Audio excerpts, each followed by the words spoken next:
Okay, in 4 minutes, I have to get his nuggets out of the oven. Okay. So, want to chat about random other things on the live stream before we Ah, start a real show for 4 minutes? what was I gonna? I, It is live streaming though, so I watch know. what you say. Oh yeah, I know. I'm always so concerned. Well, because I'm not gonna be giving out. I don't know the secret codes. Yeah. Well, here's the thing. They just did and asked me to do uh this new authentication at work. Okay. And so it involved well, they're doing certain things, adding certain security measures, which I actually think make a lot of sense. Okay, right? Okay. You know, I think. But one that was interesting is that they're doing this new biometric one. Okay, and the biometric Okay. one required that I log in and I go into this app that I have to scan a QR code with my phone. It takes pictures of my face, but I also had to submit a valid ID, like my passport or my driver's license, okay, to Okay. validate my identity. And this is Okay, and all then for work. and then they checked that, and then gave me the go ahead. Now the one thing about this that wound up being it, it's something that has happened to me repeatedly over the years, and it happened again. I at work, my emails and everything are just Ivan Bowe, and the reason I'm Ivan Bowe is because in the United States, and actually a lot of look, it's a lot simpler to me going by Ivan Bowe than Ivan Bowe Diaz.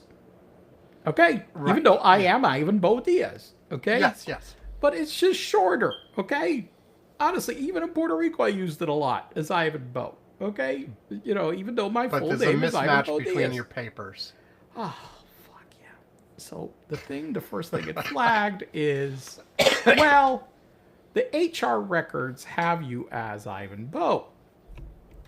Now, they had validated my identity before because when you go in, they did this whole thing. I have to submit my password and everything. So they know that this information is correct. They said, well, okay, for this new system now, which I guess sometimes it's going to it's going to look at my face to validate that it's me when I log into things, which is what it's Mm-hmm. looking like. Okay. Um, you have to change your name, HR. Fuck. I'm like, oh man. Ah, shit. So I went into the system and I supplied the stuff and I submitted and they approved it. The one thing that, so all of a sudden, now thankfully my email did not change. Okay, Mm-hmm. it's still Ivan.bou. But now everywhere in the system, I'm Ivan Bo Diaz uh, for everything now. And the one thing is that now I usually have gone by initials as IB. Now it replaced the initials as ID. Diaz is not my first last name. And so it's really weird now that I am ID in a lot of places, not IB. And I'm wondering how many people in the company are going to be confused At when they're least it's not trying to. IBD for inflammatory bowel disease. That would be, yeah. Or, yeah. I mean, so I would be Did you get a happier lot of with. people asking you if you just got married? No.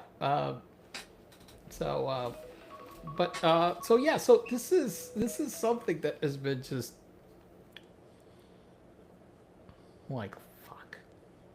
But by the way, this is something that has repeatedly happened over the last 25 years. Mm-hmm. Especially now with Real ID and all of this shit. It happened with my driver's license. I had to do that. It happened at my bank. It, it, Anyway, the nuggets are ready. Let me go get them. Go get your nuggets. We'll start when you get back.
All right, let's roll.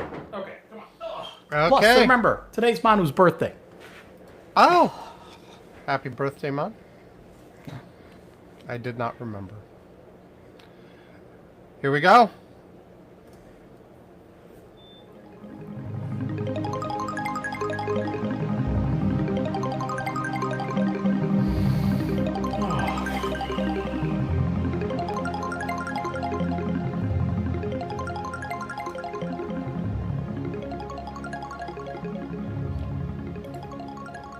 Welcome to Curmudgeon's Corner for Saturday, August 1st, 2026. It is just before 1730 UTC. It's like literally seconds before. We're like right on the dot for 1730.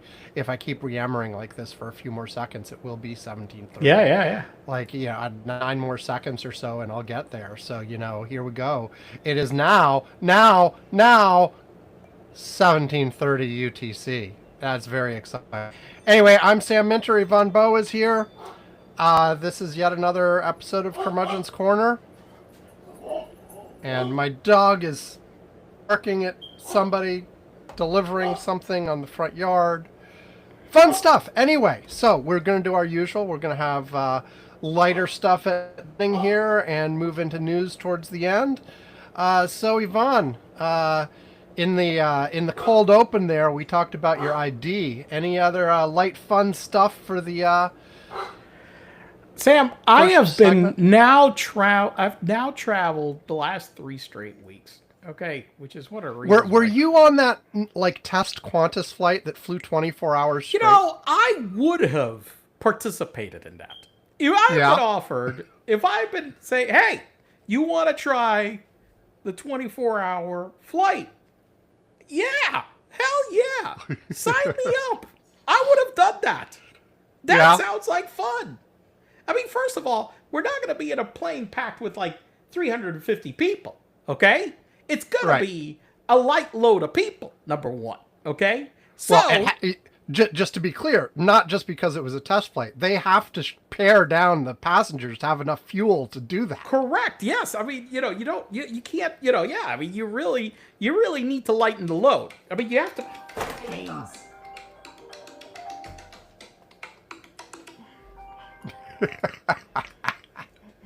Amor. What's up? Sí, amor, pero es que de nuevo, como te he mencionado, esto interrumpe toda la grabación. Y está en el... ¿No? Okay. Well.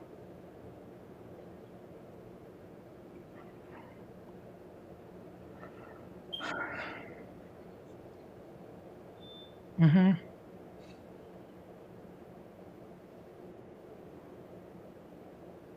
No sé, mi amor. I don't know. No sé. Sí.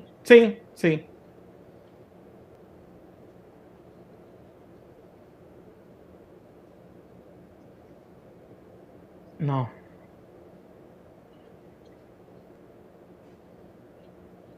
Okay, bye. All right. Okay. You're starting to talk about God. Yeah, well, now plane. everything's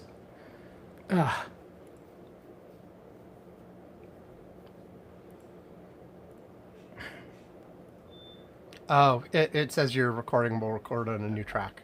It's fine. Of course it is. This is the annoying thing about well, this is the annoying thing about Riverside. Ugh. Any interruption like this fucks everything up. It looks like it recovered fine. Got an idea? Okay. Does All right. saying some problem? Okay. You were starting to talk about something about the 24-hour flight. Well, of course I would have liked to be on the 24-hour flight. That would have been fun. I mean, come on. You know? First of all, the A350 is... I've flown on that airplane. It's very comfortable inside, number one. Second of all, because they've done all this stuff where they've improved the humidity levels on the airplane, and also it is pressurized to a much lower altitude than other older aircraft.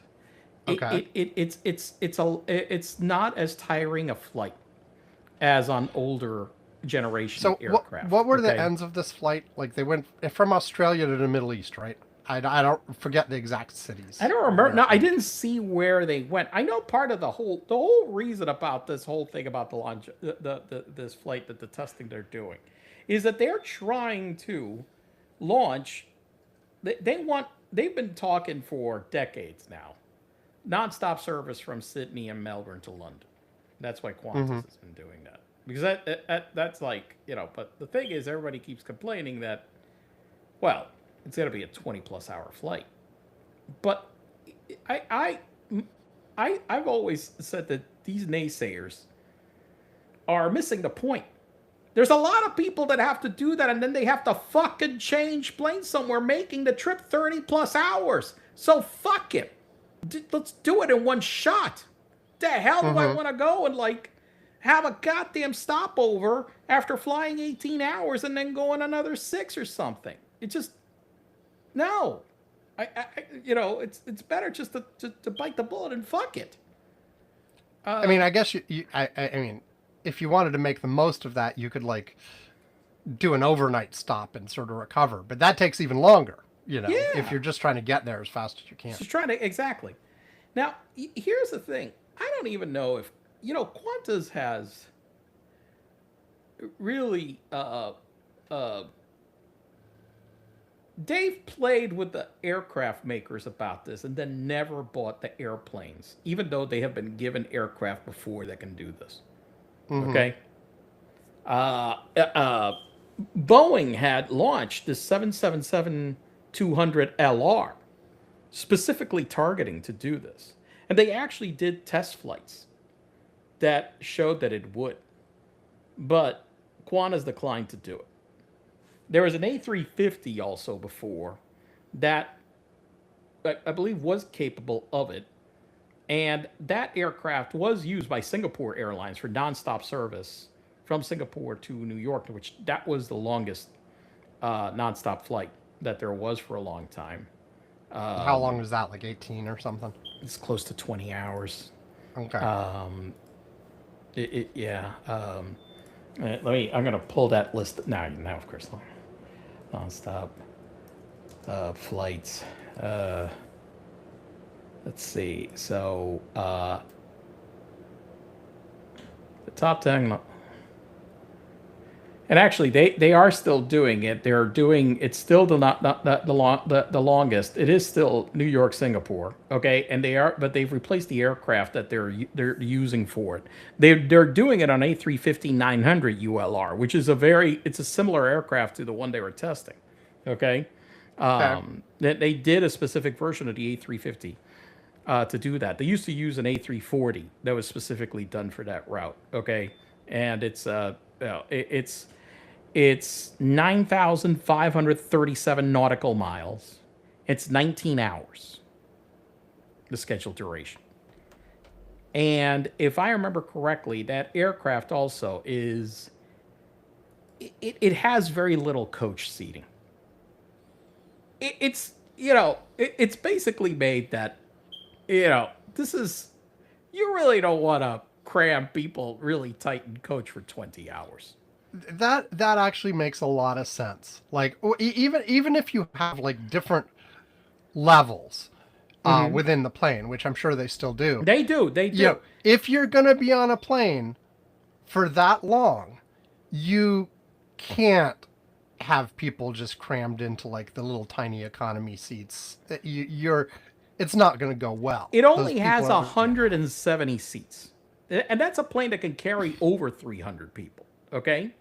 So it's got only 170 seats, 67 business class seats, 94 premium economy seats. So basically, there are no coach seats. Right. Okay? Because, premium economy is actually slightly better than domestic first class. Okay? I changed that. It's better than domestic first class. It's somewhere. So this is not a plane where people are going in there and getting cramped. Okay, but also, by the way, that reduces weight as well, which helps be able to do this flight. So yeah, I mean, I would have signed up. And that, look, the next one is Qatar Airways does do one with the plane that Boeing had tried to sell them to do this before. There's 777-200LR, which Qatar has a number of those on their fleet. I've flown on their plane a couple of times. It's the Auckland to Doha nonstop, which is 9,032 miles. Okay, 17 hours and 10 minutes. Okay. Now the flight that Qantas is doing now, there is a nonstop from Australia to London, but only goes from Perth, which Perth is far up in the northwest of Australia, so that makes that a lot shorter distance. Right, because you think it's Australia, but Australia is a freaking huge. Continent. It's like you're on the other side of the continent. It makes a difference to your flight time. Oh yeah, big time. Yeah, and they're doing that from Perth to London on a 787-9, and that's 9,009 miles, not nautical. Yeah, 9,009 miles. Yeah, yeah. I'd give it. Yeah, earlier I said nautical miles. The distance I quoted earlier are actual miles, not nautical miles. I'm sorry, because that's a big difference.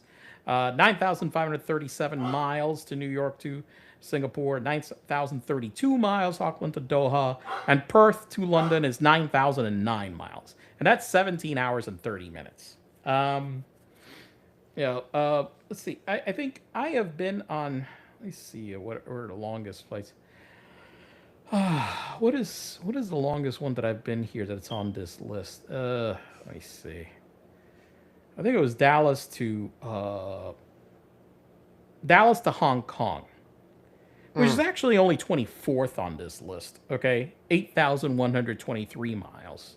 I've done that I've done that one. The other ones are Dubai to Houston. Let's see. I'll go from the top 20. Okay, Perth to Rome. Okay, on Qantas, 8,298 miles. Dallas to Brisbane. Okay, which that's again is further up north in Australia, so it makes a big difference in terms of distance. 8,303 miles. Okay. Let's see. What do we got here? Then a whole bunch of flights to LA, whether it's from Dubai, Jeddah, or Doha to Los Angeles. Those are all about 8,300 miles. Different airlines fly that one. This is one that's always been long. And actually, I realized the other day, and I hadn't noticed this. South African Airways is out of business. They don't really exist anymore in the way that we remember them 20 years ago. They had a very big 747 fleet, flew all over. That airline went bankrupt and is kaput. But a Delta flies Johannesburg to Atlanta. Okay. And it used to be that, especially because of all the restrictions related to apartheid, South African had some of the longest routes in the world for many years. Because basically a lot of countries didn't let them fly there, so they had to, do some very circuitous routes to get to places. So that was like that. So that was a thing, and they had a fleet of 747s for that.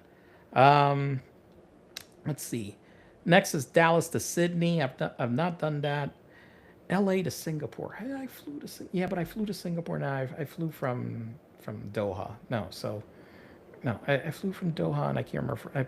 I did not do New York to Auckland, New Zealand, Perth to Paris the Goal, Dallas to Melbourne, Australia, 9,000 miles. Okay, and then the ones that I mentioned before. So yeah, so So Ivan, I know when you officially retire, you must take on a challenge.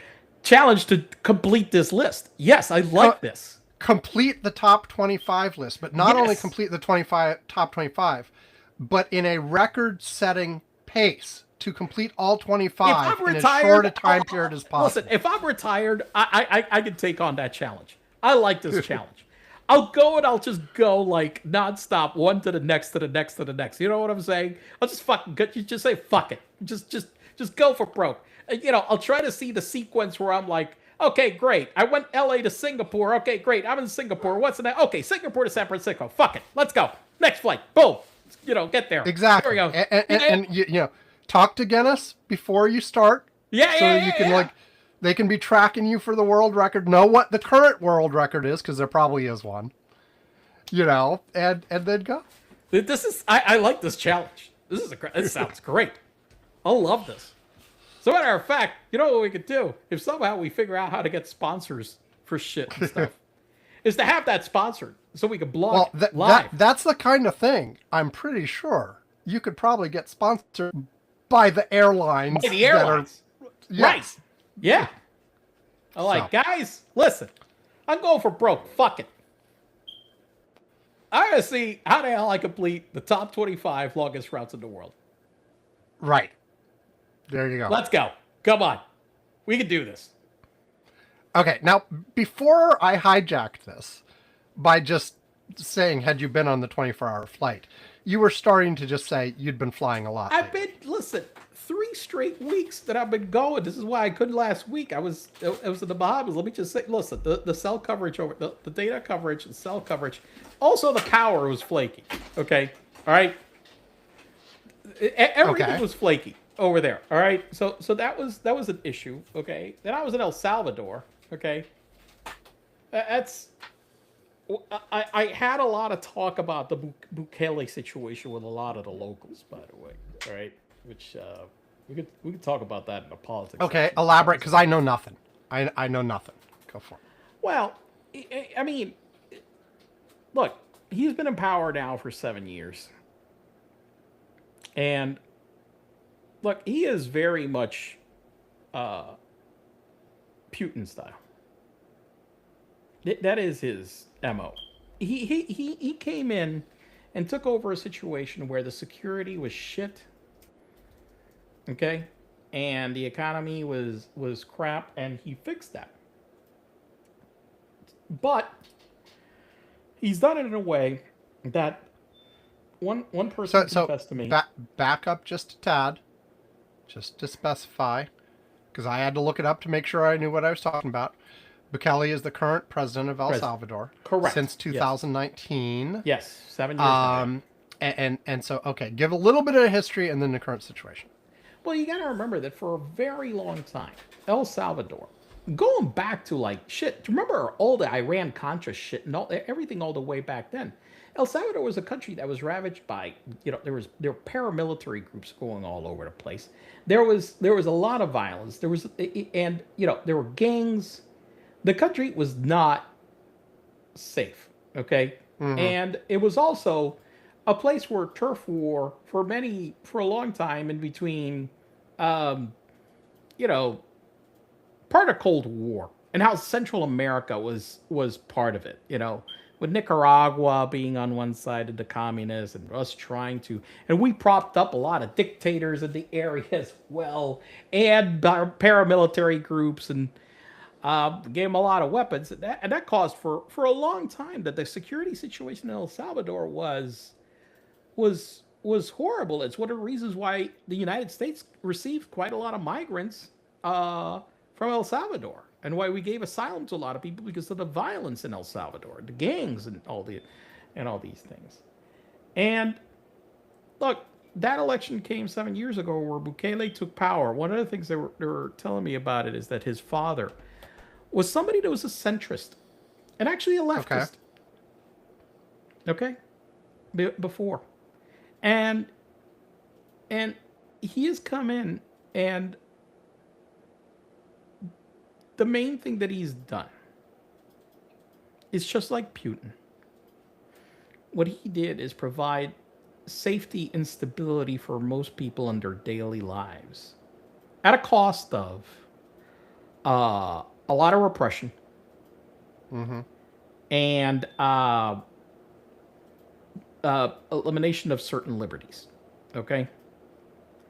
But the reality is that for certain people, like one guy was explaining to me, it was just this lady that she met that her, I think it was her son was murdered, and how nobody had ever arrested the people that murdered her son, but Bukele came into power and they arrested and threw that guy into frickin' Secot, you know.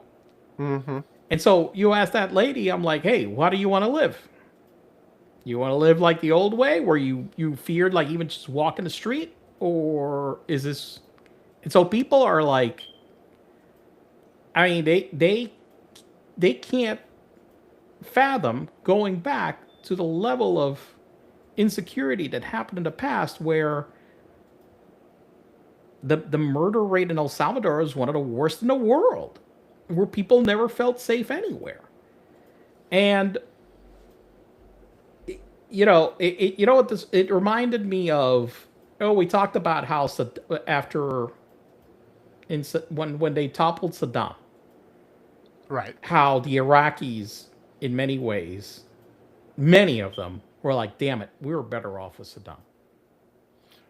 After a while, yeah, it took a Yeah, while for them to it get took a to that while, point, but yes. but they did, and it was because of the chaos and the insecurity and the violence that ensued afterwards. Because even though, and this is how a lot of these people wind up getting into power. They wind up, and they were telling me that actually the previous presidents actually used the insecurity to their advantage and politically. Okay, Mm-hmm. because they controlled all the paramilitary groups and the gangs, so that's the way that they were able to maintain power. So what Bukele has done is flipped the script, and he's decided, I'm gonna use the Putin script. I'm gonna use the security as the way for me to get power. The roads are gonna be paved, the airports are gonna be new. How we made that, who knows? We're probably borrowing billions, and and nobody will know until the economy blows up. Because there's no transparency on any of it. But the thing is that, look, the repression is real. This guy who has been a cab driver told me that he was part of he had a medallion to be able to pick up people at the airport, okay, through a transport union. And that one day he gets to the airport, and the airport administrator uh, grabbed all the people that had the transport licenses at the airport and said, well, we just got a call from the president, and there's a new rule related to these. If they find that any of you say anything bad about the president, you're going to lose your medallion. Straight up, simple as that. Mm-hmm. Criticize the president, lose your medallion. And a lot of people talked about how that is the way it is, like right now. Um, but that the one thing is that so many people were so fed up by how things were before that they are willing to tolerate this right now, because the way it was before for most people was worse. Yes, I have my freedom of expression, but how am I living my freedom of expression if, I walk out my house and I'm going to get fucking murdered and robbed? Well, I mean, this trade-off has been, it's a famous trade-off, right? I mean, there's the Benjamin Franklin quote, right? Those who would give up essential liberty to purchase a little temporary safety deserve neither liberty nor safety. You know, and you can argue whether Franklin was right, but I mean, the fundamental fact that there is a trade-off there. I mean, this is one of the appeals of, fascist governments and authoritarian governments in general, is one, they can give you, they can give the approved groups Right. security and safety. Right. And they also, another standard thing is they can get things done faster because you don't have all this messy democratic debate and having to build consensus and all that crap. Someone just decides what to do and does it. Right. And two things together are like a big part of the appeal. And you can understand why in certain cases. And like, I nodded to like some of the downsides. Usually it isn't safety for everybody.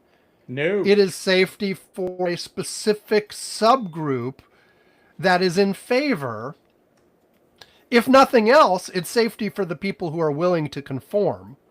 Yes.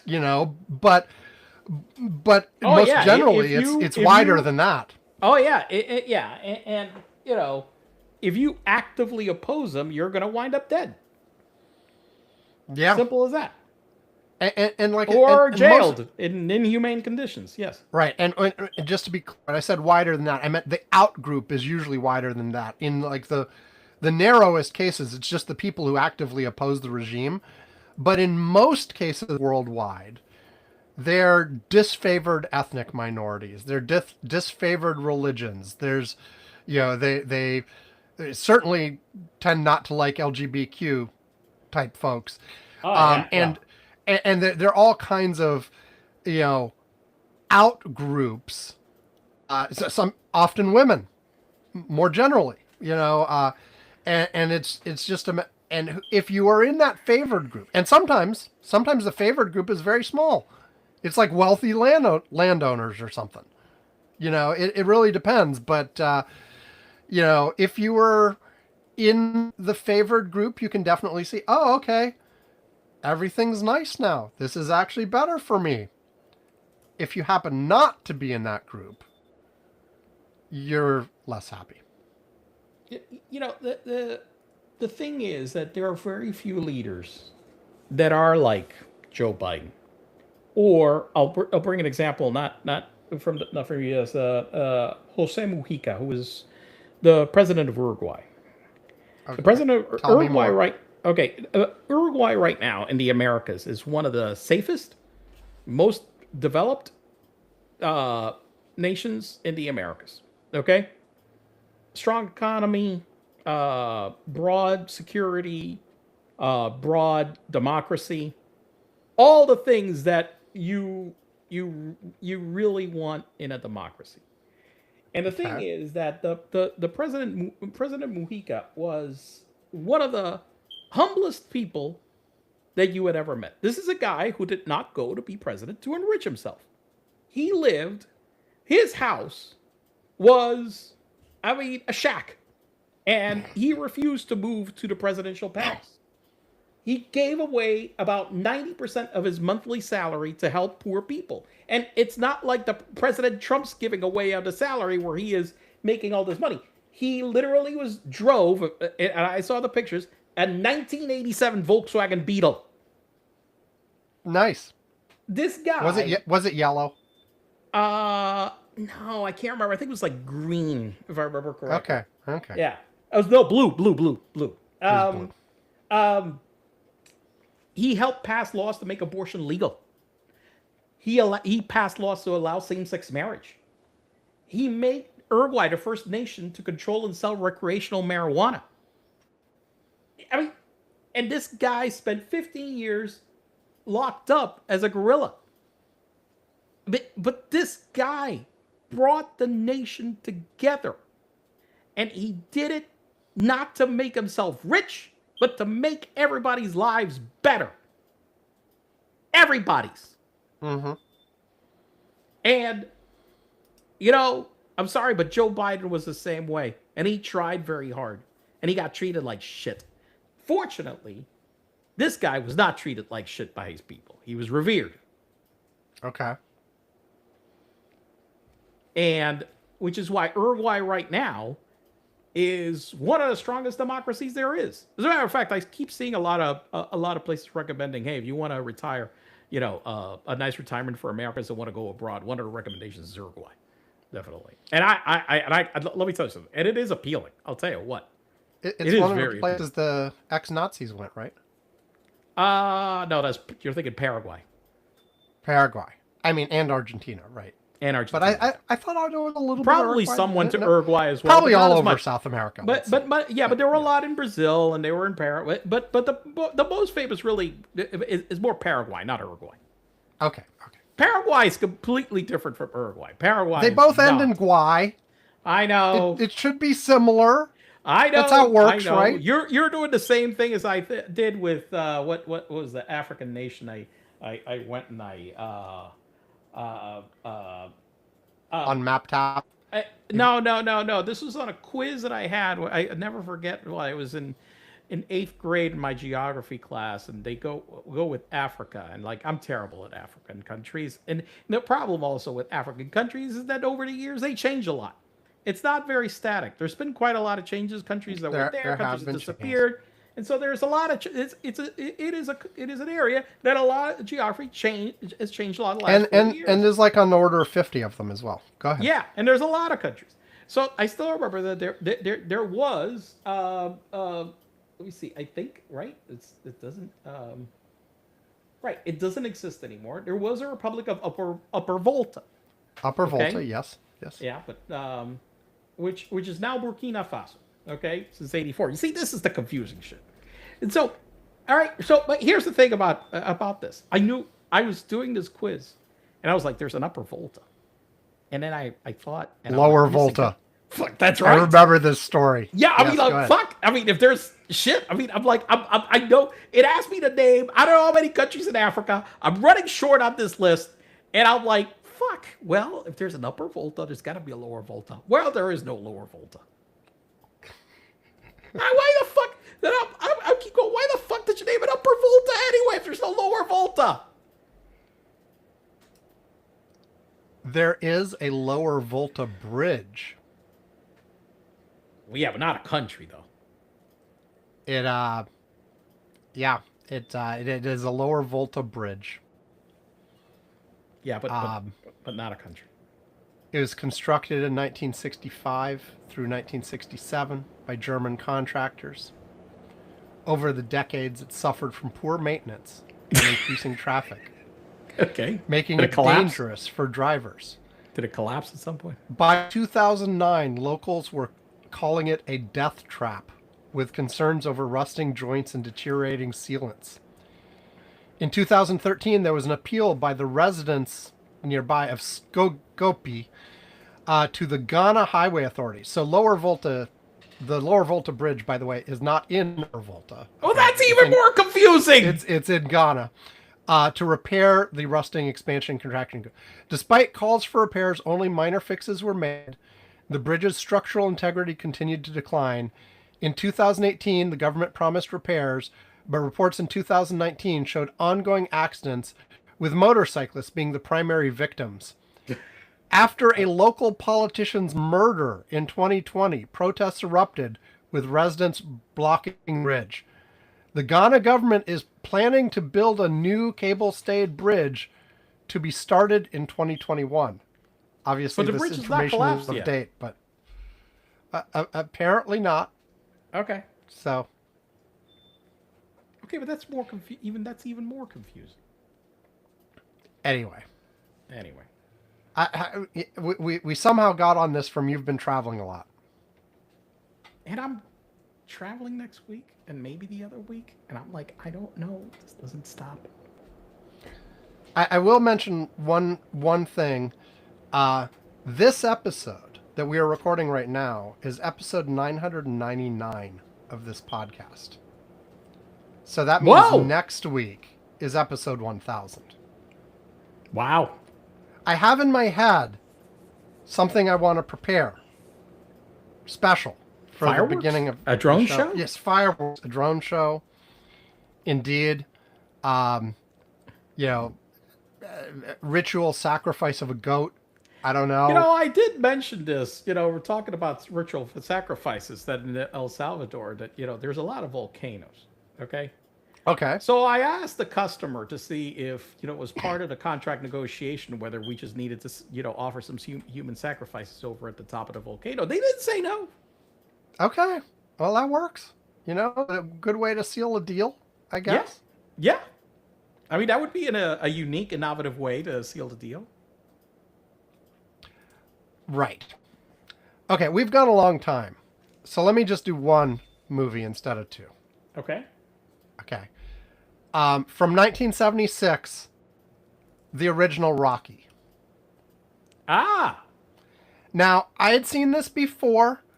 This is in the AFI list, but this time, watching it last September, was not from the AFI list. I'd seen it from the AFI list. We'll see it from the new AFI list again when we get to it. I don't remember how this came up exactly, but we watched the original Rocky, and honestly, like, surprisingly good. It is a good movie. It is a good movie. It won a bunch of awards. Yeah. And the thing that keeps like I've learned this several times and forgotten it several times. But Stallone wrote the damn thing. Yes, he did. He You know, wrote you- the you- damn thing.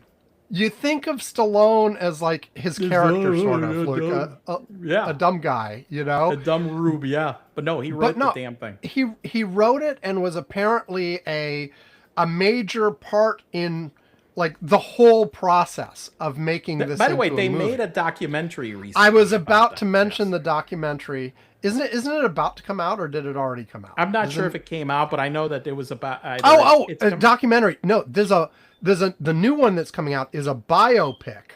It's a biopic. Movie about It's a the biopic. making of Rocky. That's right. Yes.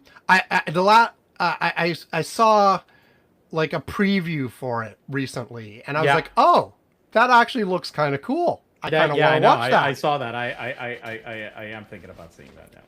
So yeah, like, but no, Rocky's actually a good movie, and I've only ever we have now subsequently seen Rocky 2. So I have seen Rocky 2, but I have not yet made it past Rocky 2 in the series, because I know there's like, I don't know, 12 movies now, including the Creed ones. You know, it's a big long series now.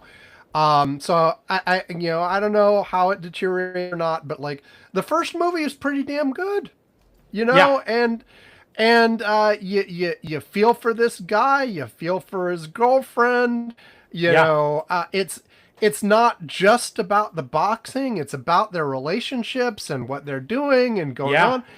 And I'm looking, it won Best Picture on Oscar. I mentioned it's on the AFI list. The AFI list, let me just double check where Rocky was on this. It was number 78 in the 1998 ranking, but it moved up to 57 in the 2007 ranking. But yeah, it won Best Picture, it won Best Director at Academy Awards. It was nominated for Best Actor, Best Actress, Best Supporting Actors, Best Original Screenplay. It won for film editing as well. It was nominated for Best Original Song and Best Sound. It won some British Film Awards too. It won a Best Picture for Golden Globes as well, and was nominated for a bunch of others. I mean, thumbs up. It was a good movie. If you had to predict, Sam, will you like a boxing themed movie? The answer would be no. No. But Rocky was good. Rocky was a good movie. Yes. Rocky was a good movie. Not a good sports movie. It was a good movie. Right. It just happened to have boxing. Which just happened to have boxing. Like, and I've seen a couple other movies that were had boxing as a major part of their theme, and was not as impressed. This was really well done. It was And again, really well done movie. And again, like every time, because it just doesn't match his image. Every time you hear about like how much this movie was really just Stallone making this thing happen. Look, Stallone. It's impressive. His politics lately drive me crazy, but look, he made a couple of really good films. When you consider both, because it's kind of interesting how the franchises turned into action franchises, but first movies weren't. Because the same thing with his movie First Blood. With First Blood. Okay. And I'll say, like, I haven't gotten to mentioning it on here yet, but we have watched First Blood as well to start off that series. And I agree. It was also good. And not like... And it's not... that wasn't really the... There was action and violence in it, but that wasn't the focus of the movie. Like, First Blood was about, like, a PTSD from a war veteran. Yes. That's what it was about, yes. And how we treated veterans when they came back home. Yes, that was the key theme. Right. And so, yeah. So, I don't know. So, give Stallone his props. Yeah. He did good. He did good. Yeah. When he sat down to do those movies, he really did a very good job. And they weren't some jock or action movie, whatever. Now, the fact that the franchise turned into that later because that was the way to make money, it's a different thing. But definitely, those two first movies were really well made movies. So, indeed. Okay, with that, let's take a break. And this should have been a wiki of the day, but I didn't bother preparing it. So instead, it's another one. Let's see, this one, this one, and then we'll be back and we'll talk about the news of the week. Back after this. AlexMZoe.com. Bang Alex and Dad. Gaming, videos, and more from Alex. Elementary school by day. YouTube by night. AlexMZoe.com. AlexMZoe is ALEXMXELA, and .com is period and then COM.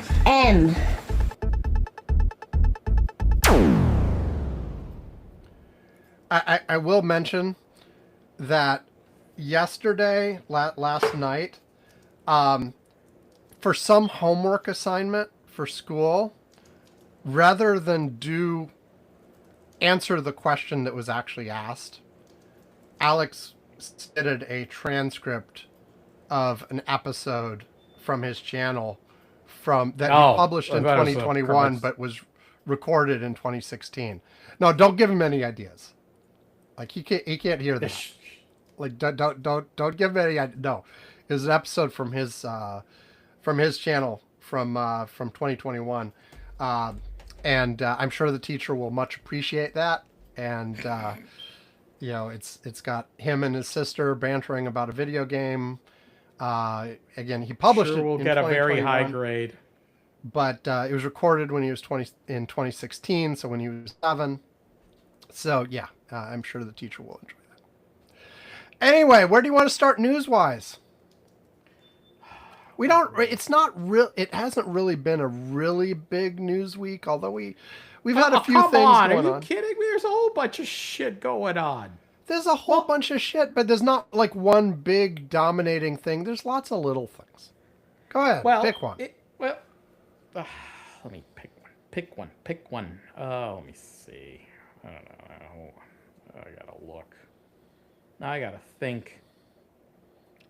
Thinking is overrated these days. Thinking is overrated these days. I can see the smoke coming from the top of your head. Let's see. What do we got?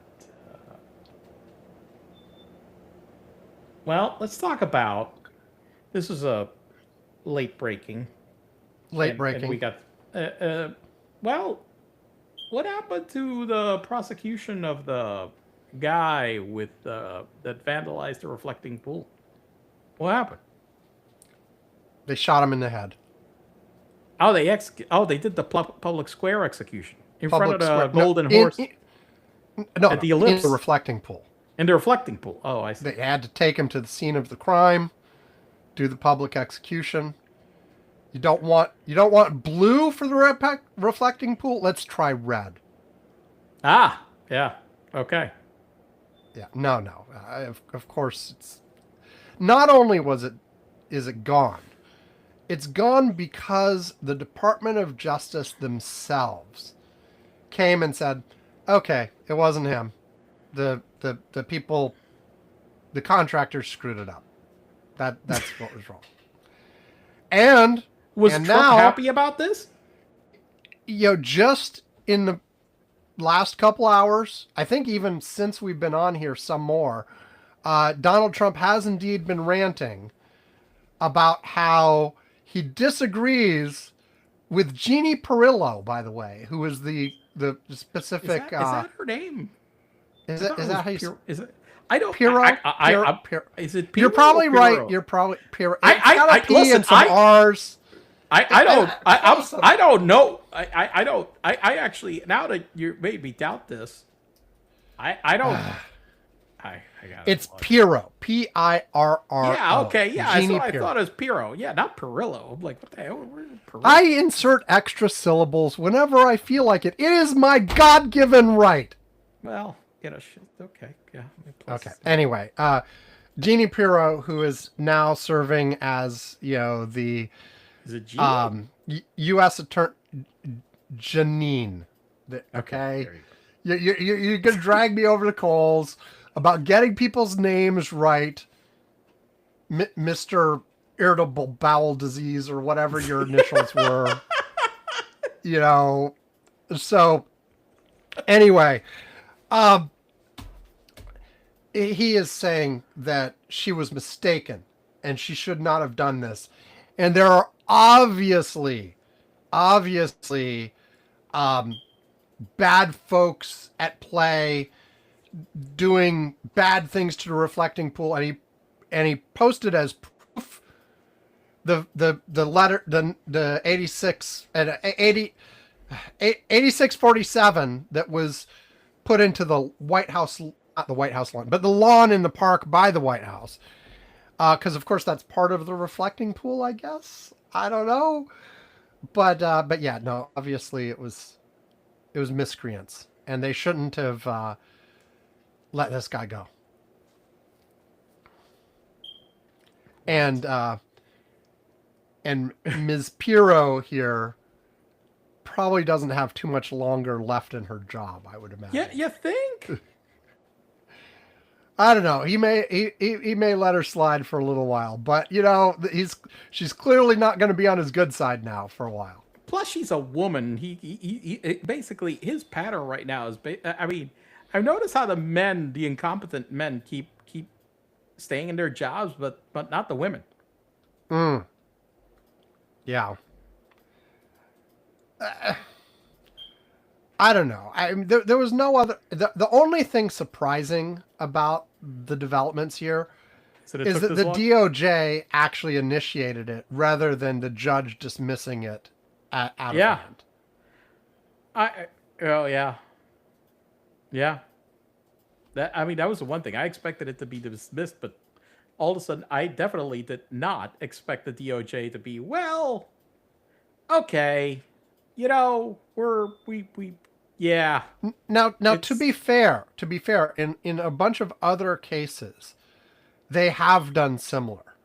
There have been a whole bunch of cases in a whole bunch of places across the country where they've indicted people. Like the most prevalent, I think, are people who are protesting against ICE, who are picked up for like obstruction and various things. Most of those, not all, there have been some that have gone to trial and some that have even been convicted, but most of them have ended up quietly dismissed a few weeks later, by DOJ themselves, or whichever authority was trying to go after them, saying, never mind. We actually don't have any evidence against them. Or it doesn't reach to the level of a crime or whatever. And most of those have sort of gone quietly.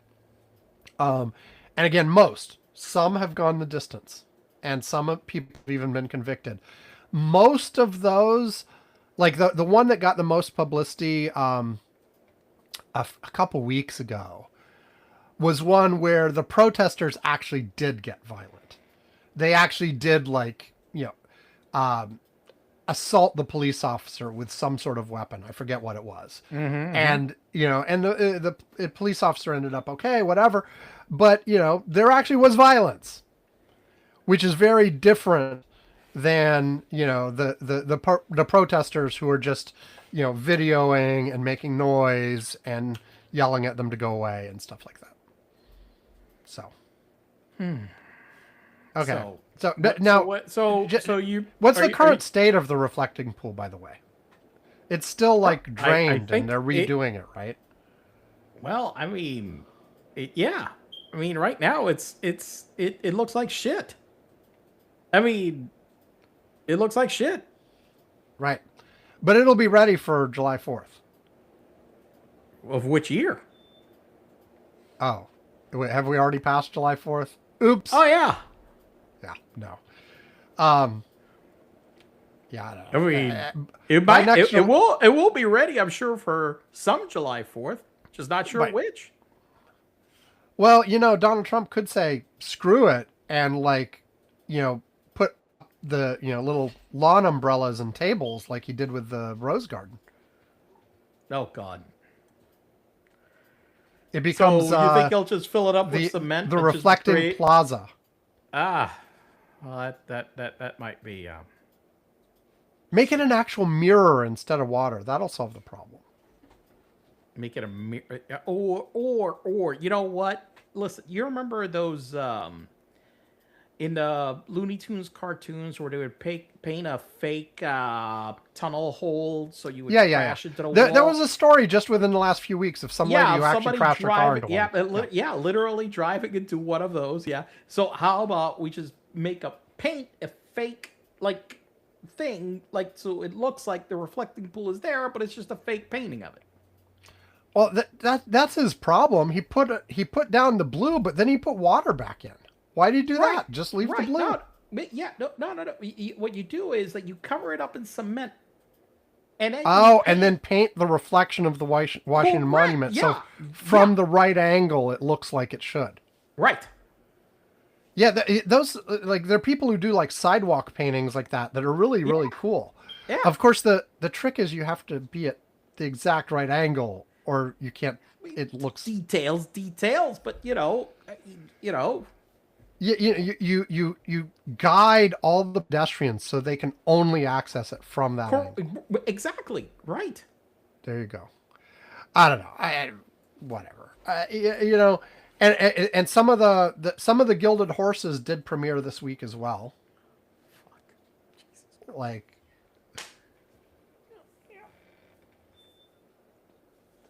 We got Golden Horses. Yeah. I'm sure that's what our forefathers were thinking when they were declaring independence from the monarchy, that we needed golden horses. Yeah. That's what they were thinking, right? I'm sure. I'm sure. Okay. Shall we move on? Sure. I at this point, all of these kinds of things, I'm honestly coming back towards, it's actually better if he's spending his time worrying about this kind of crap than doing other things that could be more. I mean, he does both. He does both. But the more time he spends on this shit, the better for the world. Yes. Yeah, exactly. Yeah. No, I agree. Yeah. So, I mean, as bad as No. I agree with you. I think you're right. I mean, we should encourage him to do more of this. And I've heard at least some reporting that his staff is actually intentionally doing that in some cases, is trying to keep him busy with this stuff so they can manage the other stuff that actually matters more. Now they're not doing things I would like with the other stuff that matters more anyway, but they're still anyway. Okay. How about Fauci? Right. Can we do Fauci next? Yep.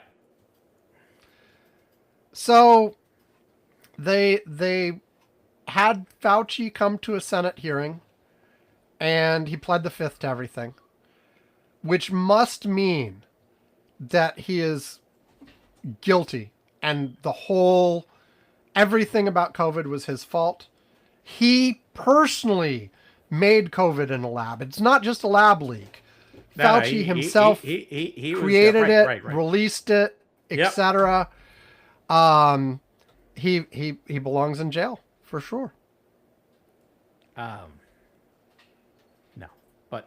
but this thing, honestly, first of all, Fauci did the right thing by taking the fifth and deciding not Yes. to answer any questions. Because the problem is that, as he said in his opening statement, the whole point of this exercise was to try to entrap him in some way into saying something that they could try to hang a prosecution around them. And so the way that you disable that is by basically, you know what? I take the fifth and I won't answer any questions. Simple as that. You don't even give them the fucking opportunity. Plain and simple. That's the first thing. The second thing And is some of that- them, by the way, tried to argue that because Biden had given him had done a preemptive pardon on his last day of office or whatever, that the fifth didn't apply.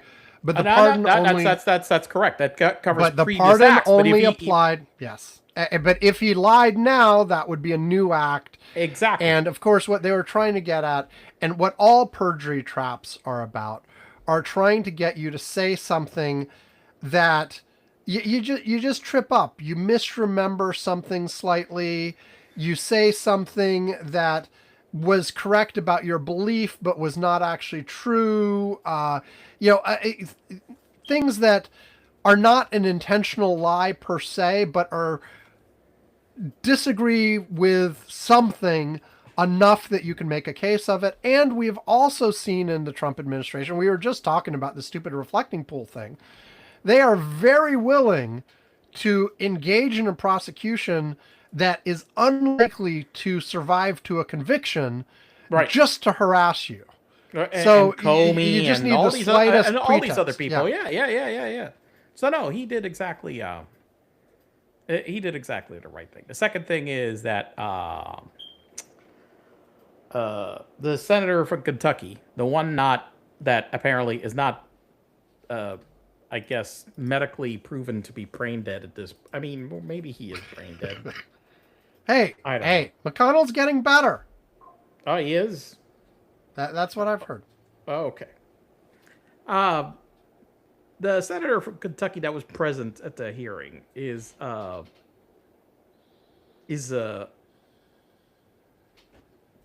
abominable person. And hold on one second. Something happened outside. Hang on. Okay. Holding on.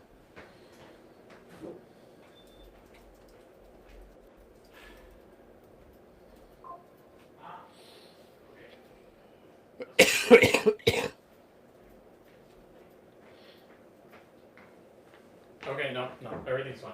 Okay. Everything's fine? Yeah, okay. No explosions? No. Rand Paul is an abominable human being. Now, the one thing I'll give him, and we've given him props before for being consistent on certain issues, and his anti-war views tend to be pretty consistent. His anti-surveillance stuff, like he's consistent on some core libertarian. Yeah, and he's principles consistent. He's a consistent fucking asshole when it comes to to Anthony Fauci and the bullshit that he tried to pull on him. Yes, he is very consistent. I saw there was one person. Oh God, which I can't remember which Talking Head show I was listening to, but somebody described Rand Paul as the latest in a family of loons. Yeah, And mentioned his father, Ron Paul, as well. Yeah. And how Rand Paul was carrying on the family legacy of carrying the torch. carrying the torch. And by the way, I just recently, within the last few months, happened to come an episode of the Ron Paul podcast, and was like, oh wow, he's still around. He's still alive. Oh, Ron, wait, he is? Yes, apparently so. I mean, he's old, but Okay. I'm checking. I'm checking his. He is age 90. Wow. But, Okay. but yeah, he was born in Pittsburgh, by the way. Ron Paul, not Rand. But All right. anyway, Rand Paul, in this, I'm not gonna state, his humanity, but certainly in this particular area, he has been absolutely unhinged in his COVID related stuff. No, the reason I'm stating about his humanity is what he did with his diary. And how they managed to be able to make that public. Well, it was apparently written on government machines, right? I'm not sure. I think that's where part of it came. They called it a diary, but it was notes taken on government systems. I didn't dive too deep into this, but I believe I didn't, but these were, and they were compiled. It was not like one cohesive document. To produce the diaries, they combined notes from all over the place. well, so it's even worse. Okay, go ahead. Well, the thing is that you go and you do a compilation of everything that he took notes on during his job and just dumped it like that. And then the one thing is that obviously they compiled it. So, I mean, so it allows for manipulation of it as well. Let me just caveat before we get too much deeper that my description of these are based on hearing something in some of the talking heads talking about this a few days ago, and I did not dive into or really dig into exactly the provenance of all these documents, and I could be wrong. There you go. Okay, so they were his notes, but it was the source. Health and Human Services Secretary Robert F. Kennedy Jr. confirmed that his team extracted these digital documents from 11 separate government servers where they were stored. There you go. And then but the thing is that, again, these guys went and compiled. It's like looking through everything I've written down and then compile it. So it obviously is open for a lot of manipulation. Well, it's open for manipulation, but even so, the stuff that they revealed doesn't reveal anything damning at all. It's all stuff. This is very similar to like what were they? The Twitter files or whatever they were. Yeah. It's just like that. Yep. Exactly. It's where you are revealing some of the notes of the back and forth of a professional actually doing their job and doing it well and thinking about the things they're supposed to be thinking about. Yeah, there are a couple of notes where he's like, "Oh man, isn't it so cool? I get to meet celebrities now." Yeah. I'd be saying the same damn thing. Yeah. This is not like me being all full of myself, but if I on this show, I've talked about how because of my wife's job, I've gotten to meet a bunch of politicians that I would not have mentioned otherwise. And it's like, okay, that's cool. Yeah, I'd mention that kind of stuff. But for the most part, it shows a proper deliberative process. And it does show the fact that, hey, guess what? As we went from the very beginning of this to a few months in, to a couple years in, we learned stuff. In the first few months, we thought some things that turned out to be false later. We made some calls that were the best based on the information we had at the time, but turned out once we had a lot more information, we could have done something better or different, or we did a few things that were useless. We even did a few things that were counterproductive. By the way, nothing in there showed that he created a bioweapon and enabled its release at the lab. No, I made that stuff up at the beginning.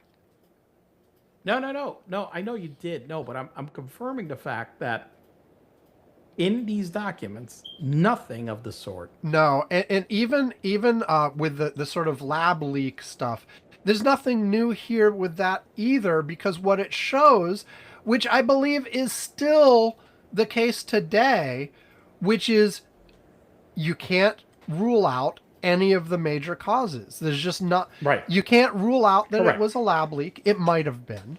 It's possible. You can't rule out it evolved naturally in the wet markets. And there are a couple of other less. The one thing that you can rule out is that Anthony Fauci an intentional release. intentionally went and decided to develop some kind of fucking bioweapon that was released out in the wild. Well, in any way, shape, or form. Even in the lab leak scenario, it's a lab leak scenario. It's a lab that was doing research and something went wrong. There is absolutely nobody's even talking about the idea of anything intentional being done. And so, yes. And look, there's so many. I saw a lot of people this week talking about, I can't believe we're talking about this again. Well, you know why we're talking about it again. Go, yes. Because the Epstein files are still out there. You do realize, right? And it's still not resolved.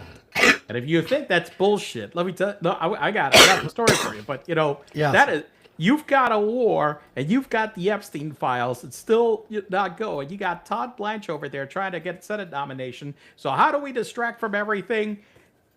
Let's talk about Fauci and COVID. How about that, huh? Let's bring our base. Let's do something that we're bringing our base back, baby, because Trump's approval rating keeps dropping like a rock. Right. And look, and I don't know if this is again. It's like last week when you weren't here. I talked about Trump harping on communism and how that was sort of landing flat. I feel like this is another area that tends to land flat because it's like, look, there are a lot of people out there who are still mad about how COVID went down, because whether or not best decisions that could have been made at the time, blah, blah, blah, blah, blah, whether or not any of that happened, they personally had a bad time during COVID and so still associate negative things for it. And somehow, by the way, they don't remember that Donald Trump was president when it happened. That is the biggest problem, isn't it? Right? Yes. Who the fuck was the president? Yes. Well, to be fair, the absolute highest peak did happen in the first months of the Biden presidency. But a lot of the not initial the peak in growth, deaths. wasn't that like even No. wasn't even the peak of deaths like Delta or whatever right after Biden took over? Let me see. Hold on. Okay. Now we're gonna go back and look up the damn COVID fuck numbers. you. Jesus Christ. The hell. Jesus. I have my old spreadsheet I used to put out graphs of. I don't know if I can find it quick enough though. You can probably find it online faster than I'm done what I'm doing. Okay, trailing 7 days peak in deaths worldwide and U.S. Tell us both. Well, hang on. Okay, we're hanging. We're having to use. Okay.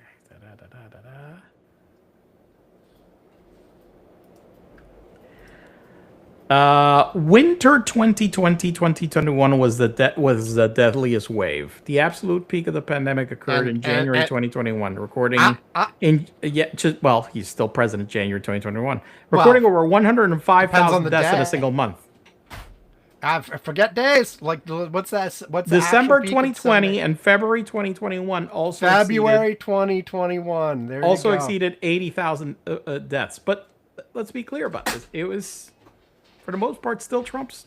It was like 1 month really of Biden. I'm looking at a full daily death chart, daily 7 week average, not 7 week day. A data point every day, looking at the previous 7 days. The absolute peak is right around the transition from Trump to Biden. And I can't on this scale tell you the exact day, but it's damn close. But it continued to go quite a long way into Biden's presidency. But the point is, The point is, the mishandling that caused it to be worse than it needed to be was 100% during the Trump presidency. What Biden did was actually start the actions. Let me not overstate this. Vaccinations started during Trump back in the days where he was still for vaccination. Right. And that made a big difference. Well, actually, he swings back and forth to be pro and against. Then yes, one day he remembers, does. Yeah, I was Operation Warp Speed. And who he's talking to and all that. Yeah, yeah. Right, yeah. And then the Biden administration, he was already dealing with the tail. Like, it was already, but the thing we pin Donald Trump on is the fact that his way of handling it was, hey, maybe we shouldn't test because the numbers look bad. Hey, what about bleach? I heard bleach was good. How about this horse dewormer? How about the UV light up your ass? The UV light. Yeah, and basically consistently doing things that were unhelpful.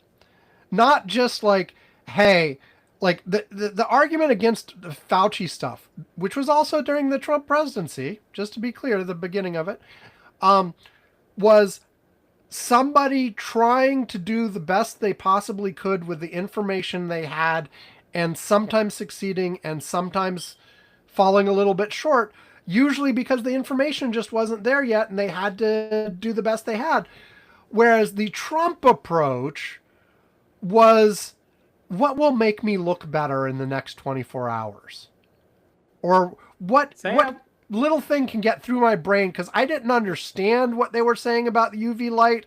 So let me just let's stick a UV light bulb up them and see if that helps. And nobody took that seriously, but it's because he heard something was actually real, with somebody talking about the virus and how it reacted to UV light when it was out on a surface or something like that. And then he just translated that into something else in an offhanded statement that he only made once, by the way. But still. Okay, still. I mean, it was the president of the United States talking to the American people about what the fuck to do about COVID, and it included statements like about injecting bleach, using horse dewormer, fucking goddamn sticking UV lights up your ass. Sam! I think he wanted you to swallow the UV light, actually. Something, whichever way. Some orifice was gonna get a fucking tube. Or breathe it, maybe? So something, it's in your lungs? Who knows? And anyway, but no, and this is why one of the things that came out of the diary is Fauci talking about how much of an idiot Donald Trump was. Which you can disagree about this. Yeah, I mean, and you can tell. And again, this isn't particularly new. If you look at the video of some of the press conferences, God, look at his face. Was he standing behind Trump? I mean, he wants to fucking blow his brains out. You could see him shaking his head. You could see him looking down, because of the nonsense that was coming out of there. But, and look, people are fundamentally upset of I saw another little skit somebody did on TikTok. It's you're upset with Fauci because he made you stay locked down for months. And then it's did you actually do that?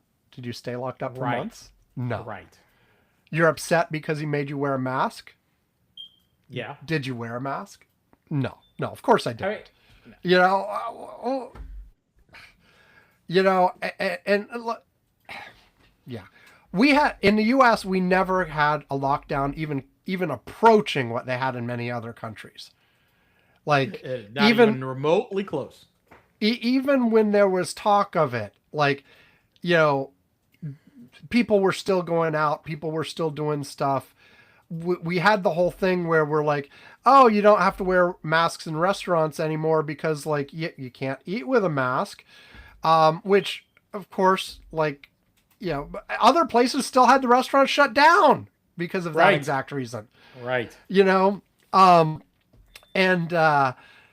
well, if I still come back to like, you know, we could have had a better overall experience being even harsher with things. But people are, it's human nature. People don't like to be told what to do. People don't like to be given advice. And I've said before, a big part of this, especially after the first little bit, it became clear that the most important stuff was not about protecting yourself. It was protecting others from you. From, when you potentially were not yet showing symptoms, but were infectious. And you wouldn't even know. Here's the reality. And fuck people those don't want people, right? Yeah. Yeah, fuck those. Immunocompromised? Fuck you. You go die. Don't bother me, man. You come on. The one guy I still like laugh about. And if anybody wants to hear us talk over and over and over at length about this, go back and listen to any episode from 2020, 2021, 2022. We talked about COVID practically every single week at length. But there is no funnier death, than Herman Cain. Okay. Who tweeted out about how we're going to have this rally for Trump for the election and fuck you, we're not wearing masks, blah, blah, blah. Gets out of the rally, gets COVID and dies. Yeah. Deservedly so. Well, and also another thing that we tend to forget is Donald Trump himself came very close. Close to dying. And it wasn't revealed at the time, although people suspected at the time. It wasn't revealed in any sort of reliable way until years later just how close he was when they had to take him to Johns Hopkins and he was at Johns Hopkins with COVID for a while. Oh, damn it. We came this close, Sam. This fucking close, man. I mean, we've come this fucking close more than once. Son of a bitch somehow figures out how to fucking...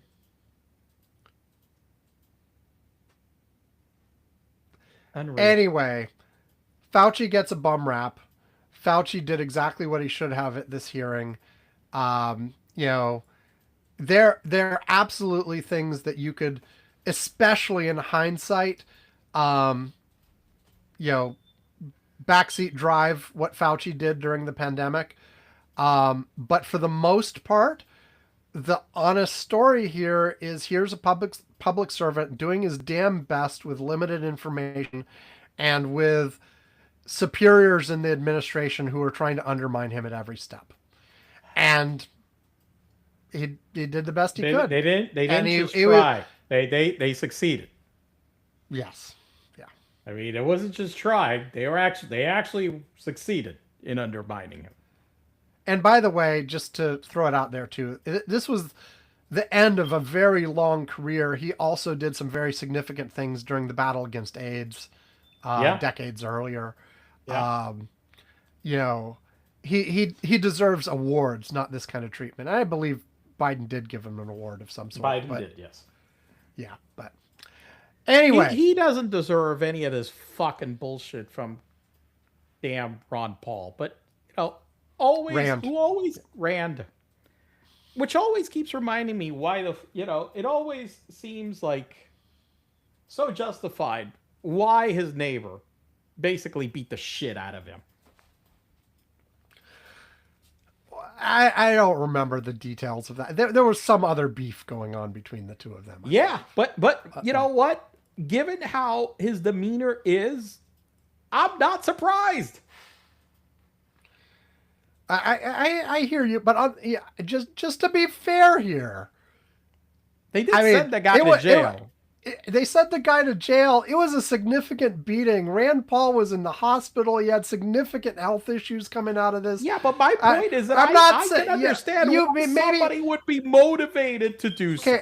you can understand, but you're not advocating. He should not have beat up I'm not Rand saying Paul. that somebody should go and find him and beat up. I'm just saying that I understand how somebody that lived right beside him, and I understood it was some dispute about, like that where their property line ended, something, blah blah blah. But I could see how this guy could get under your skin to a point that you lose it, and basically almost, Okay. Let's take a break. And then one more thing for you, one more thing for me, and then wrap it up. Sound good? Yep. Sound good. Sound good. Okay. Break number 6. Yeah, pal. Yeah, but Okie dokie. Here comes. It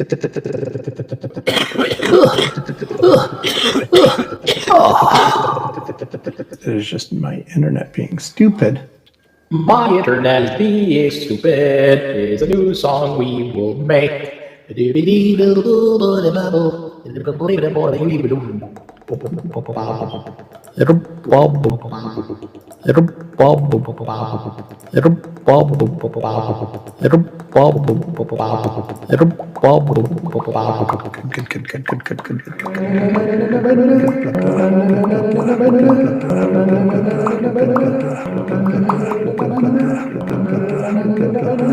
Come on, come on, come on, come on, come on, come on.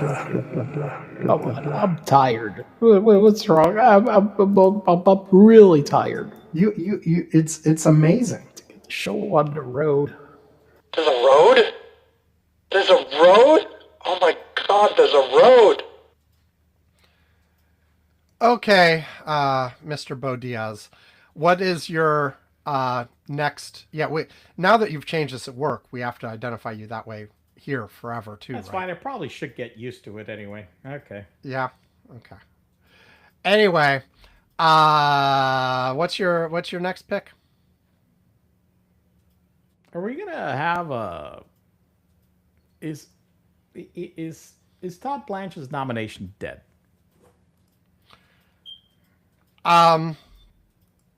So let's give the background on this first. I probably, but it may not matter.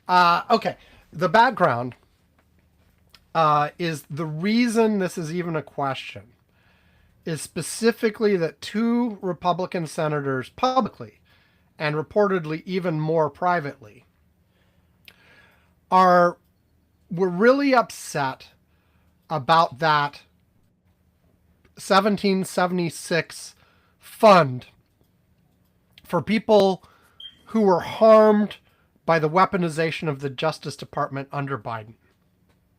Okay. And specifically, this was clearly intended to give a bunch of money to a bunch of the January 6th people. Okay. Yep. And this was part of a quote-unquote settlement of a lawsuit Donald Trump made against the Department of Justice, which included 2 things. One was this settlement fund, and 2 was a guarantee Donald Trump, his family, his businesses, etc., would not be audited by the IRS ever, essentially, for anything that happened before some certain date. Okay. Is that hey Sam, let me ask a question about that. Is that wrong?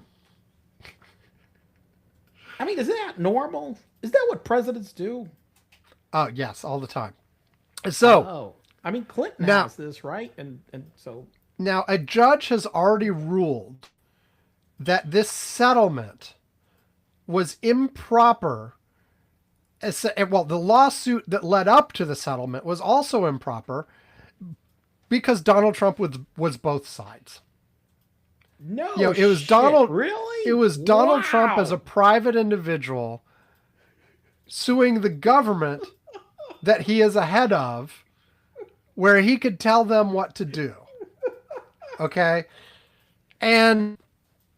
but meanwhile, there is a contract. The settlement takes the form of an actual contract that says DOJ will do certain things, etc.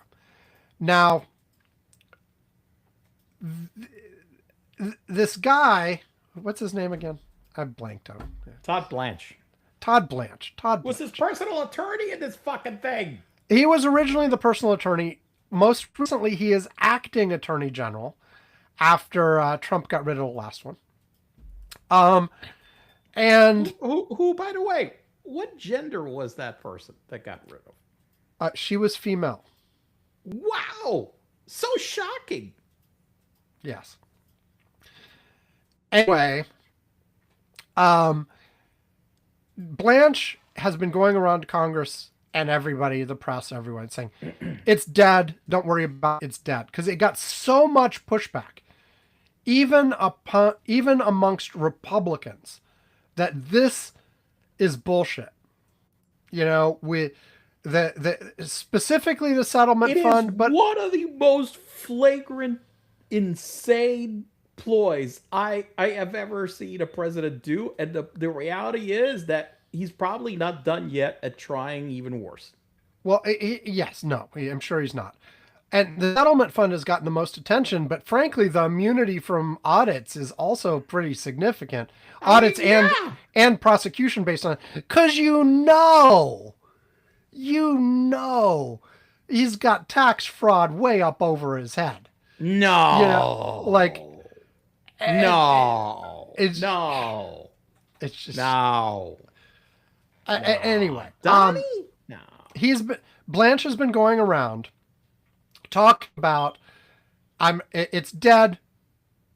We've heard your objections, it's dead. Then people start asking, well, can you provide this in writing? Okay. And he's been like, no, you have my word. That's all you need. You have my word. It is dead. It is not going to happen. Hold on.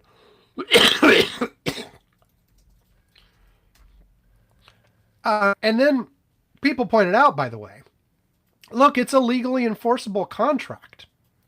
You can say it's dead all you want, but the other side, which is Donald Trump Jr., Eric Trump, Ivanka, the Trump organization, any one of those could take you to court for violating your agreement because it's a signed written contract. Yep. Well. It was a now sign. that may not succeed because of the reasons we talked about earlier, Right. but they could potentially do that. So, you know, I think even the people who are asking for Blanche to put it in writing are not going far enough. They actually, to properly do this, they need to revise that settlement contract by the terms specified in the settlement contract, which say that all parties have to agree to any change in writing. Not just Blanche putting out some statement in writing, but a proper annulment of the settlement that was reached previously. And then something from Blanche on top of that saying that he's not that he's not going to do a new settlement that's similar. Now, and they're also, by the way, they're talking about, even without this settlement fund, there are ways for the DOJ to give the January 6 people money without this. So they're asking for something in writing that won't happen either. But none of that is happening almost clearly because Donald Trump himself still wants this to happen. Right. He is still pushing for it to happen somehow. Yes. He's still pushing for this to happen. Even in the hours leading up to us recording, he was posting more about how it's ridiculous and they need to do this and it should still happen and blah, blah, blah. And so, of course, you don't have a guarantee that this isn't going to happen from Todd Blanche because Donald Trump still clearly wants it. The reason he's not giving it in writing is so that at some unspecified point in the future, they can easily just change their mind and say, oh, we're doing it anyway. Yep. Now, because we've got these two Republican senators on the critical committee that would approve this to go on to the full Senate against it, they don't have the votes for the nomination right now. And Donald Trump, while he has not officially withdrawn the nomination yet, he has said if it looks like they're not going to get this, he will withdraw the nomination and bring it back once those senators are gone. Of course, here's the thing. First of all, those two senators have made it pretty clear that they're the ones that are saying this publicly, but there are more senators who object that are just keeping their heads down at the moment. But also, who knows who their replacements will be, and what this will look like in January. There's no guarantee it would look any better for Donald Trump. So the other thing that Donald Trump and his folks have been talking about is, well, we don't need it anyway. The statutes about acting officials let them go approximately 200 days, maybe a little bit more. We can appoint an acting for 200 days, then appoint a new acting for 200 days, Yeah, and then a new acting for 200 days after that. And, we don't ever have to submit anyone to the Senate ever again. He's done that before. I mean, I think he had an issue. If I recall, this wound up happening in his first term, where there were certain nominations that near the end of his term where basically everybody just wound up being, all these jobs wound up being filled by acting people because none of them would get a Senate confirmation. Well, yeah, and this was close to the end of his term, and some of them were even after he lost, which, put a different dynamic on it. But yeah, no, this is when he discovered the whole acting thing. Right. And this second term, he's been using a lot more. He's still, but not exclusively. I mean, we've got right now we've got 3 actings. I'm looking at his current cabinet. We've got Todd Blanche, who we've been talking about as acting Attorney General. We've got Keith Singh as the Secretary of Labor as an acting, and we've got Jay Clayton at the Director of National Intelligence, which also some interesting stuff is going on there too, right now at this moment. But and in lower sub-cabinet positions, he's been doing this more and more. He's been using it for some of the prosecutors in various levels as well. And he's been doing the thing where there's a law apparently that this just hit this week too, where if there's a certain situation in which other judges can appoint a replacement if there has been an acting too long as opposed to a proper one. And one of those happened lately. And the judges appointed somebody. This has happened once or twice now. And then they immediately fired him. Right. Trump immediately the same fired day. Him. They fire him the same day and appoint a new acting. So he's learned this. He's learned this works, and this frankly shows a hole in the reason we have acting roles for these things is that they are determined that hey, many of these are really important. You want to always have someone in the slot. If someone resigns or dies or whatever, you don't want a gap while you're waiting for an official nomination and the Senate to do its thing, because that can be somewhat slow sometimes. So you want somebody in the spot right away. But it was intended to bridge short gaps.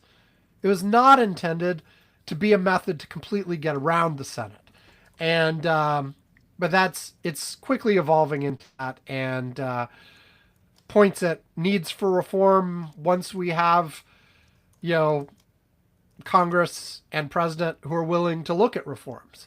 But right now we're certainly not there. So Blanche, it's regardless, he's going to be acting Attorney General for a long time, even if his nomination is pulled. And we certainly, let me be honest, if we end up with a Democratic Senate, we may have nothing but actings for 2 years. Yeah, depending on how disciplined the Democrats will be. They've shown themselves not to be that disciplined, and Fetterman's always going to approve them. There's talk that Fetterman may actually officially switch parties. So who the hell knows? But like, there are always a few Democrats Well, willing to go along with nominations. To be fair, one thing, and I don't have confirmation of this, but I did post this on the Slack, was that Kamala Harris was basically the people coming into the future elections are finally to the level that I would have liked that they had been like a couple of years ago, where it said Kamala Harris calls for revisiting electoral college, expanding the Supreme Court, and granting statehood to D.C. and Puerto Rico. Yeah. Which, whomever is coming in right now, you have to come in with this. You have to be. I was saying the day Biden won that they had to come in with this agenda, and they didn't. Look, I will say that at that point, I disagreed with you, because Yeah. I was very much on thinking that Biden's approach might work. I really favored that in some way, but the reality is, as time went by, I discovered that was wrong. Yeah. Well, and they didn't have the votes to do it anyway. They didn't have the votes either, but anyway, I mentioned the DNI one, so I should mention it. The replacement for DNI has been approved by the Senate as of a few days ago. What's his name? What's the new guy? The temporary guy. I don't know. Wait, no, Some Jay guy. Clayton's Jay Clayton is the new one that was up, right. There's that other guy in between. Okay, now I'm gonna have to freaking look it up. Director of National Intelligence.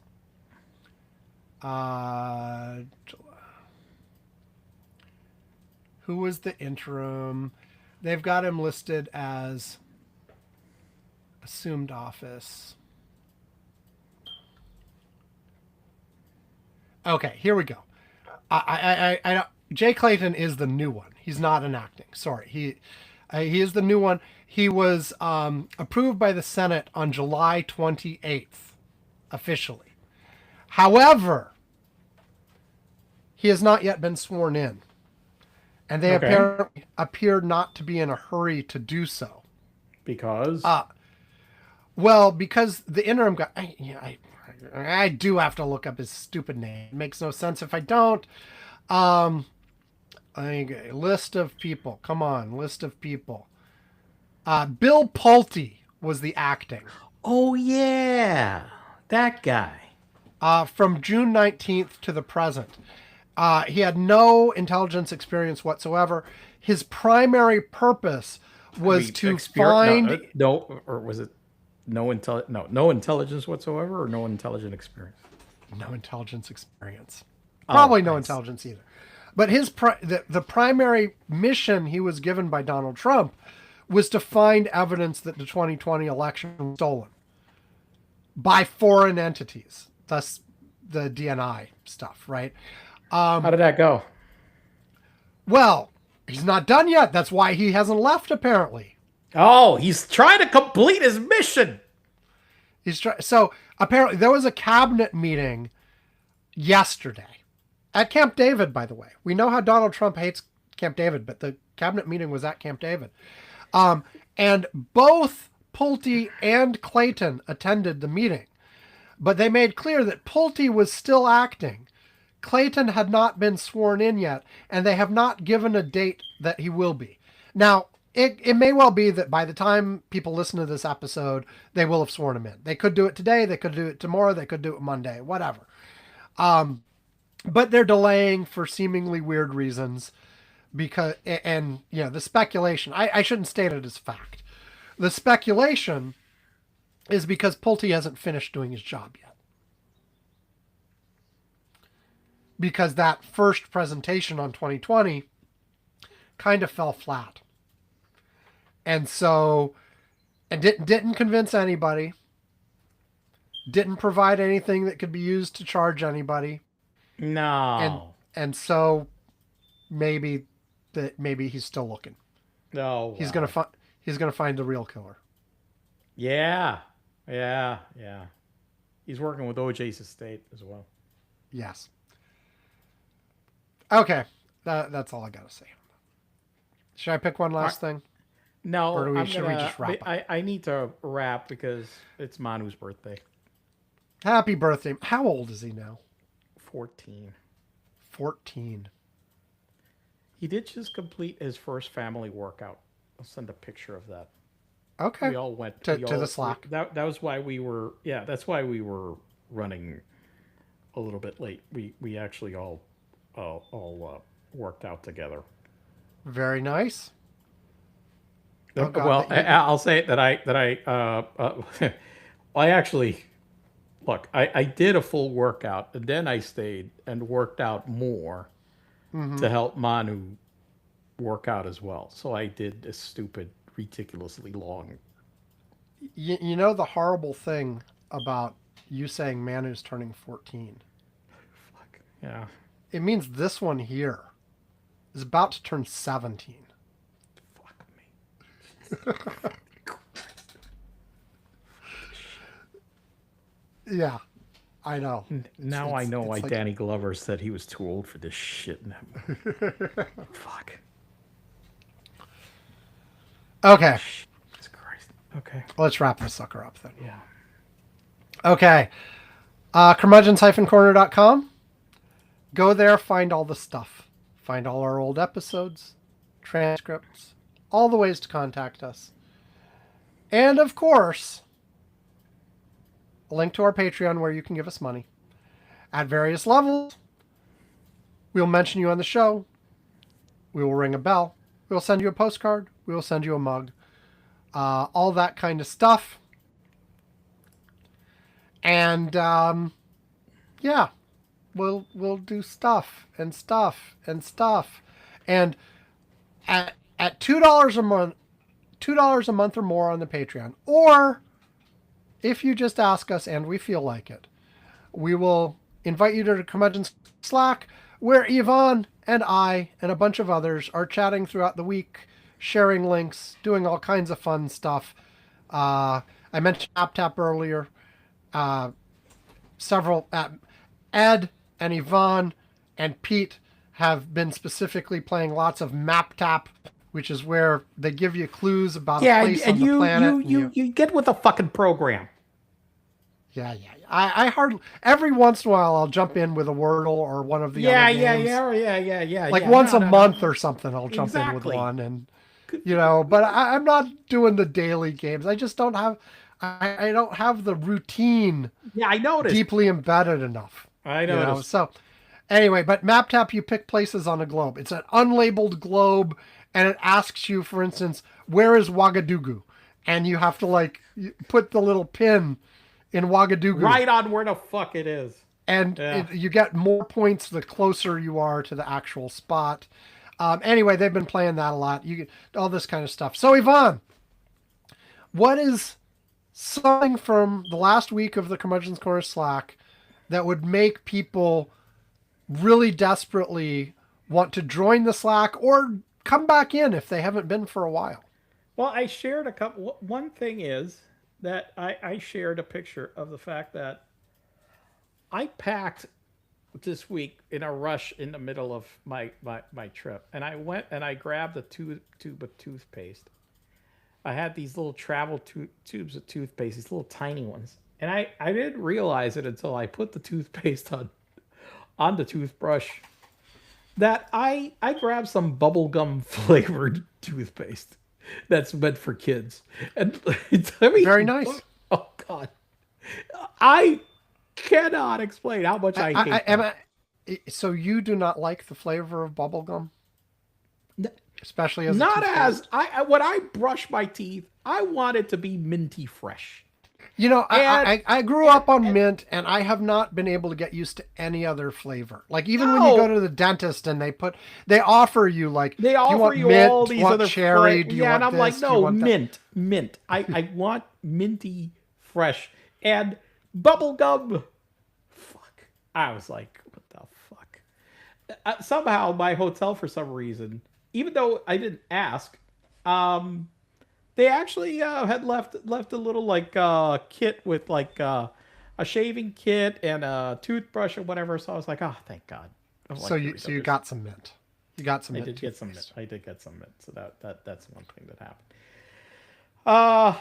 The other thing was that I really think that I think the billionaires now have reached a stage where they are just trying to get everyone else to actively, basically, just go and like go French Revolution on them.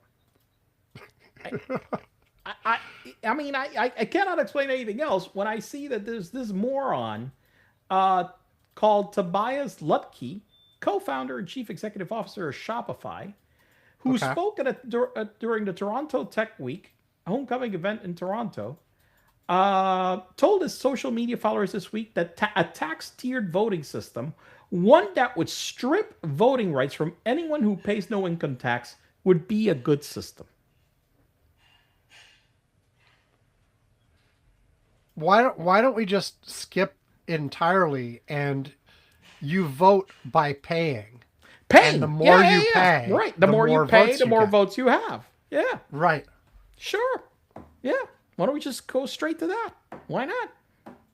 I think. I mean, these guys. I mean, are they living in so much of a bubble that they think that they're just completely, absolutely shielded from the repercussions from saying any of this shit? Because look, we've had this happen in the past. The early 1920s, okay, and 30s were a big backlash to a lot of shit like this. And I know nobody remembers history, but that's the reality of what happened there. Donald Trump keeps wanting, it has made it absolutely clear that when America was great, that he wants to go back to with Make America Great Again, was the Gilded Age of the late 1800s. And that's the one that he thinks with the robber barons, with the and robber the crony barons. capitalism. So given that, if you replay history a couple decades forward from the Gilded Age, we should have what happens? Yeah, we should have the backlash. We need the backlash, and it needs to be brutal. Because I'm fucking done with these assholes. Yeah, I mean, and look, the more we see these people in public, by the way, the more you can tell it really does rot something about their brains.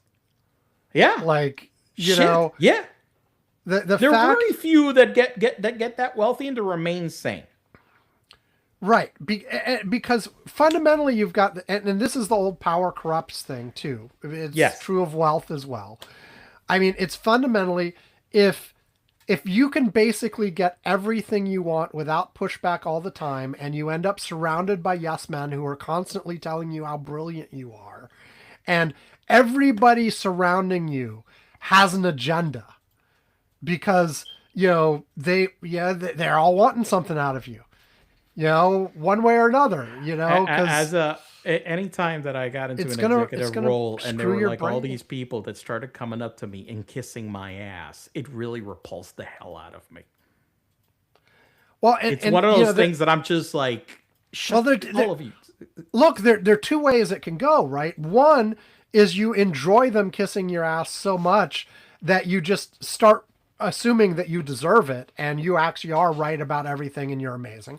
The other, if you start, your reaction, like, oh, I'm disgusted by this, you start generalizing that disgust to, well, everybody's like this. Well, there's a third. I mean, I just realized that what I had to do was to tell people, listen, stop kissing my ass. Well, look, listen, we are working here. I'm sorry. I'm not a genius that knows everything. Stop kissing my ass. And that actually worked. It does. I would say the higher up in this strata you go, the harder it is for that to succeed, and the harder it apparently is for these people to do that. I realize that, and I realize that one of the things is that this is what you were saying about Joe Biden as well, right? I mean, he was president of a freak, but he still wanted to maintain that like interaction with regular people. He enjoyed that. I mean, he was in the Senate for 30 years or 40, 50, however many centuries he was in the damn Senate. And he still took Amtrak until the day he became vice president. He still takes Amtrak now. Well, he takes Amtrak again now, yes. Yeah. And flies, on Commercial. regular planes, flies commercial planes.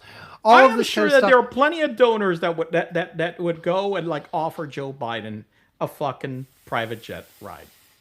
Yes, I'm 100% sure. I'm sure he could as well, and he still goes up to the little ice cream stand in Delaware and has his ice cream and blah blah, hangs out with the people.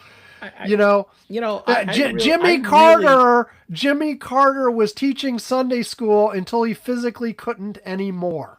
Sometime in his 90s. I really enjoy. There's one joy I get in life is seeing when they post new pictures of seeing Joe Biden eating his ice cream.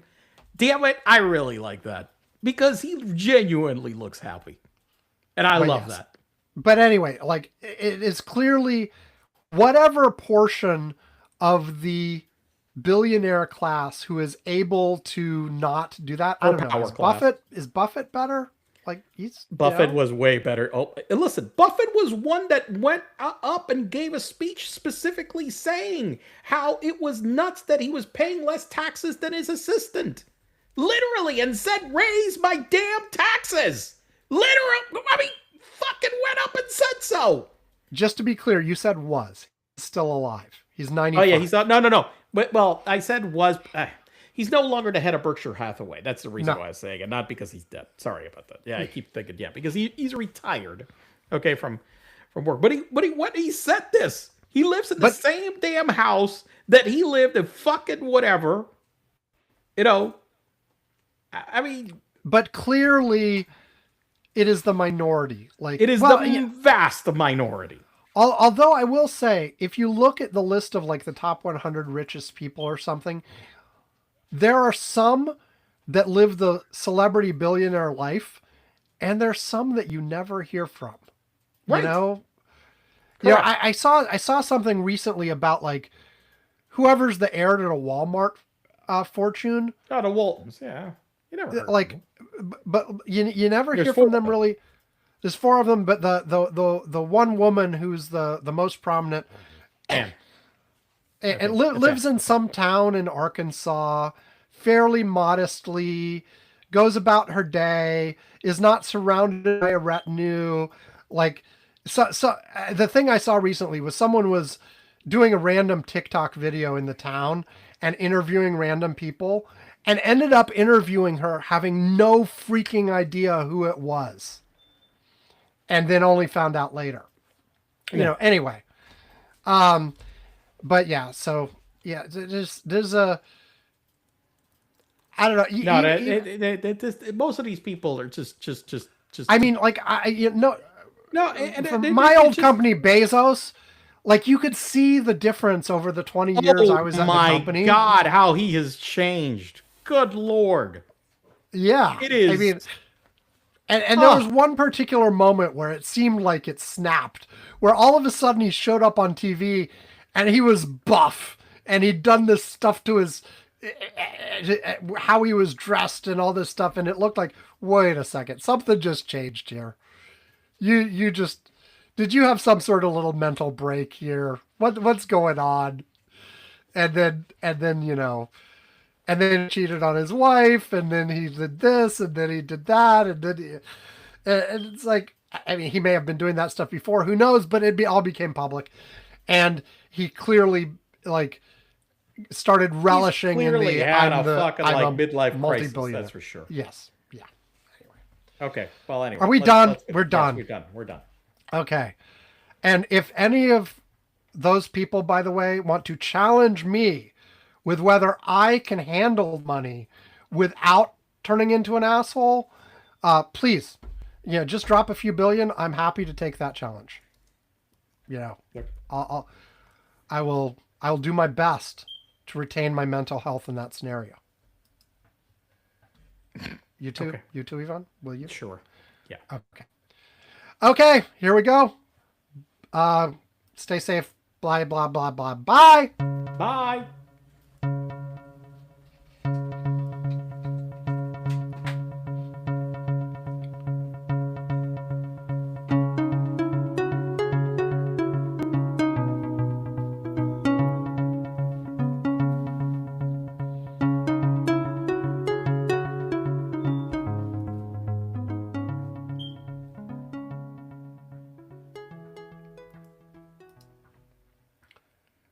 Okay, thank you, Yvonne. I'm out of here. Gonna do signs again last time before the primary. Okay. Bye.